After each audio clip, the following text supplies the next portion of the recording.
Hi hello എല്ലാവർക്കും നമസ്കാരം. അപ്പോൾ ഇന്നൊരു സ്പെഷ്യൽ മീൻകറിയാണ് ചെയ്യുന്നത്. നല്ല തേങ്ങാപ്പാലിൽ കുറുക്കിയെടുക്കുന്ന നല്ല കുറുകുറാന്നുള്ളൊരു മീൻകറിയാണ്. അപ്പോൾ ഇതിനുവേണ്ടി ഞാനിവിടെ നെയ്മീനാണ് ഉപയോഗിച്ചിട്ടുള്ളത്. നിങ്ങൾക്ക് ഏത് മീനും ഉപയോഗിക്കാം, പക്ഷേ കൂടുതലായിട്ടും കരിമീനോ അല്ലെങ്കിൽ മോത, കേര അങ്ങനെയുള്ള മീനുകളായിരിക്കും ഈ ഒരു കറിക്ക് ഏറ്റവും നന്നായിട്ട് വരിക.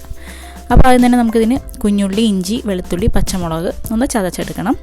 അതിനുശേഷം ചട്ടി ഒന്ന് ചൂടായിട്ട് വരുമ്പോൾ വെളിച്ചെണ്ണ ഒഴിച്ചു കൊടുക്കാം. ആ എണ്ണ നന്നായിട്ടൊന്ന് ചൂടായിട്ട് വരുമ്പോഴത്തേനും നമുക്കിതിലോട്ടൊരു 1/4 ടീസ്പൂണോളം ഉലുവ പൊട്ടിക്കണം. ഇപ്പം ഞാൻ 1/2 കിലോ കണക്കാക്കിയിട്ടാണ് ചെയ്യുന്നത്. പിന്നെ നമ്മൾ ചതച്ച് വെച്ചിരിക്കുന്ന സാധനങ്ങളെല്ലാം ഒന്ന് എണ്ണയിലിട്ട് വഴറ്റിയെടുക്കണം. ആ ഒരു പച്ചമണം മാറുന്നത് വരെ മതി. ഇനി 2 കഷ്ണം കുടംപുളി വെള്ളത്തിലൊന്ന് കുതിർത്ത് വെച്ചതാണ്, അതും കൂടി ചേർത്തിട്ട് വീണ്ടും നന്നായിട്ടൊന്ന് വഴറ്റിയെടുക്കണം. ഇപ്പം നന്നായിട്ട് വഴന്ന് വന്നിട്ടുണ്ട്. ഇനി ഇതിലോട്ടൊരു 1/4 ടീസ്പൂണോളം മഞ്ഞൾപ്പൊടി ചേർത്ത് കൊടുക്കുക.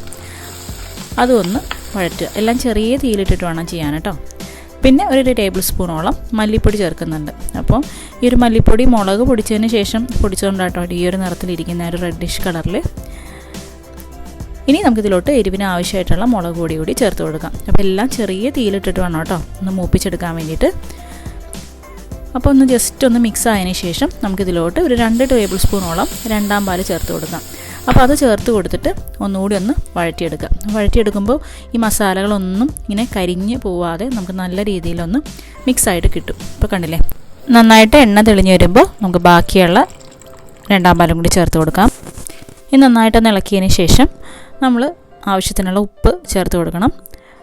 കൂടെ തന്നെ കുറച്ച് കറിവേപ്പില കൂടി ചേർക്കുന്നുണ്ട് കേട്ടോ.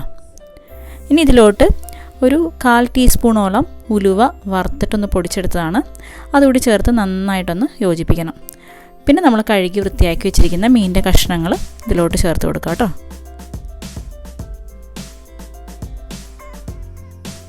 ഇനി ഇത് ചെറിയ തീയിലിട്ടിട്ട് പുളിയൊക്കെ നന്നായിട്ടൊന്ന് പിടിച്ച് കിട്ടുന്നത് വരെ കുറച്ച് സമയം ഒന്ന് വറ്റിച്ചെടുക്കണം. ഇതിപ്പോൾ മീൻ നന്നായിട്ടൊന്ന് ആ ചാറൊക്കെ ഒന്ന് കുറുകി ഒന്ന് വറ്റി വന്നിട്ടുണ്ട്. ഈ ഒരു പാകം എത്തുമ്പോൾ നമ്മൾ എടുത്ത് വെച്ചിട്ടുള്ള നല്ല കുറുകിയ ഒന്നാം പാൽ ഒരു അരക്കപ്പോളം ഞാൻ ചേർക്കുന്നുണ്ട്. അതുകൂടി ചേർത്തിട്ട് ഒരു 1 മിനിറ്റോളം തിളപ്പിച്ചാൽ മതി. അത് കഴിഞ്ഞ് ഓഫാക്കാം. അപ്പോൾ ചൂടാറി കഴിയുമ്പോൾ നമുക്കിത് ഉപയോഗിക്കാവുന്നതാണ്. അപ്പോൾ വളരെ ടേസ്റ്റി ആയിട്ടുള്ളൊരു മീൻ കറിയാണ്. എല്ലാവരും ട്രൈ ചെയ്ത് നോക്കിയിട്ട് അഭിപ്രായം അറിയിക്കണേ.